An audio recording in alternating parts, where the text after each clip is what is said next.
দিনটা ছিল রবিবার। সকাল সকাল তাড়াতাড়ি রান্নাবান্না করে নিচ্ছি।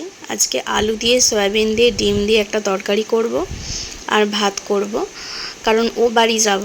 বাবাই তো এখন অফিস, আমাকে একটা টোটো ঠিক করে দিয়েছে, আমি ওই টোটো করে একা চলে যেতে পারবো। তাড়াতাড়ি রান্নাবান্নাটা ওই জন্য করে নিচ্ছি। এখন বাজে সকাল 8টা মতো। তারপরে স্নান করব, স্নান করে রেডি হব। এই যে দেখো চলে এলাম বাবার বাড়ি।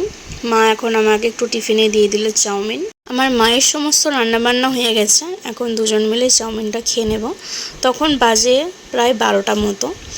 দেখো চাউমিন খেয়ে দিয়ে আমি একটু ফ্রেশ হয়ে একটু শুয়েছিলাম, শুয়ে গল্প করছিলাম মায়ের সাথে। তারপরে দুপুরের লাঞ্চের জন্য চলে এলাম। তো দেখো লাল লাল ঝাল ঝাল চিকেন বানিয়েছে, স্যালাড আর মাছ ছিল। তো মাছটা আমিই খেয়েছি। তো দেখো আজকের এইটুকুই রান্না বান্না। আমরা সবাই মিলে এখন, আমি, পিউ আর মা, তিনজন মিলে দুপুরের লাঞ্চটা করে নিলাম গল্প করতে করতে। আমার মায়ের হাতের চিকেনটা কিন্তু এত ভালো লাগে, মানে বাবাইয়ের তো আরও ভালো লাগে। তারপর বিকালবেলাতে আমি আর মা একটু বেরিয়েছিলাম ডোমজোড়ে যাব বলে।